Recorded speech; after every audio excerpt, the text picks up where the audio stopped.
दोस्तों, आजकल शिक्षा और शिक्षकों का स्तर इतना गिर चुका है कि इस पे यकीन करना मुश्किल हो जाता है कि इसी देश में किसी जमाने में चाणक्य जैसे महागुरु पैदा हुए थे, स्वामी विवेकानंद जैसे महागुरु पैदा हुए थे।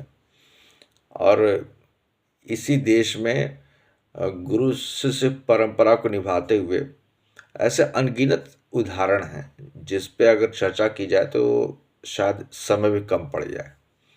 आज की जो स्थिति हो चुकी है वो बहुत बदल चुकी है और शायद इसीलिए भारत विश्व गुरु बन पाएगा, ये अभी बहुत दूर की बात है। विकसित राष्ट्र बनना, विकसित देश बनना एक अलग बात होती है, लेकिन विश्व गुरु बनना ये दूसरी बात है।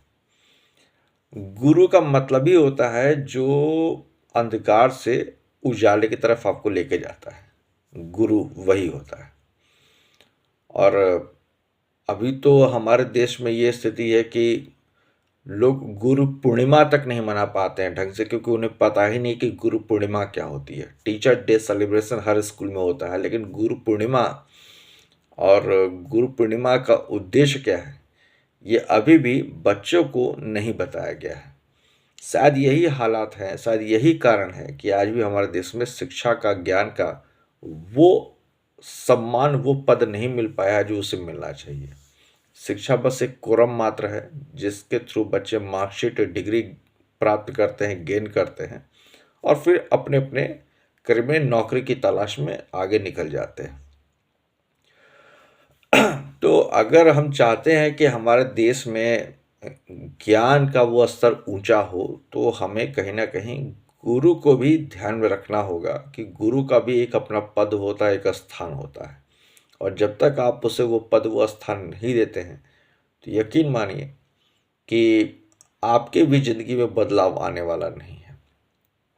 सिर्फ कथावाचक के मुंह से कथा सुन लेना, भागवत का पाठ सुन लेना, यही काफ़ी नहीं है।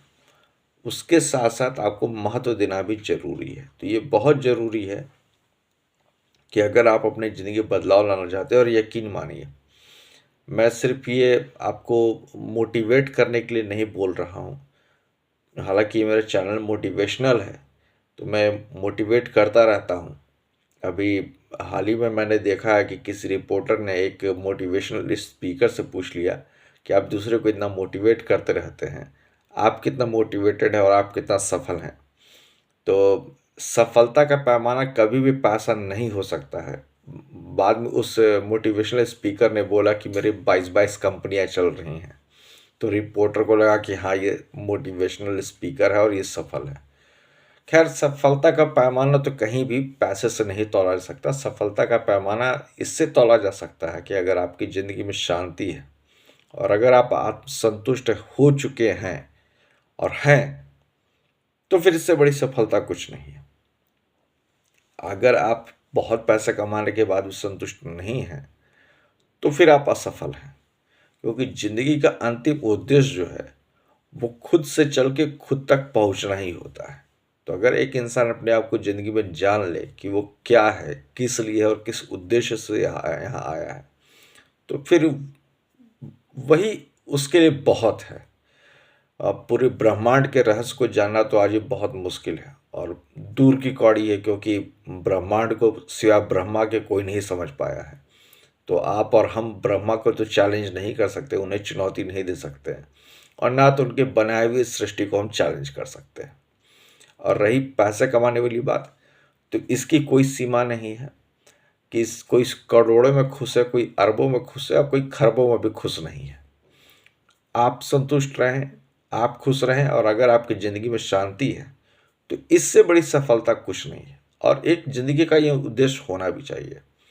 और जो सबसे इम्पोर्टेंट बात है, जिसको मैं बार बार कहता हूँ, कि आपकी ज़िंदगी में एक उद्देश्य तो होना ही चाहिए।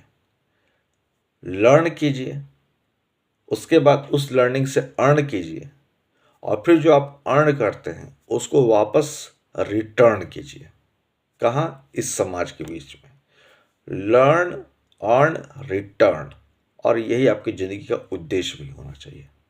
जय हिंद, वंदे मातरम।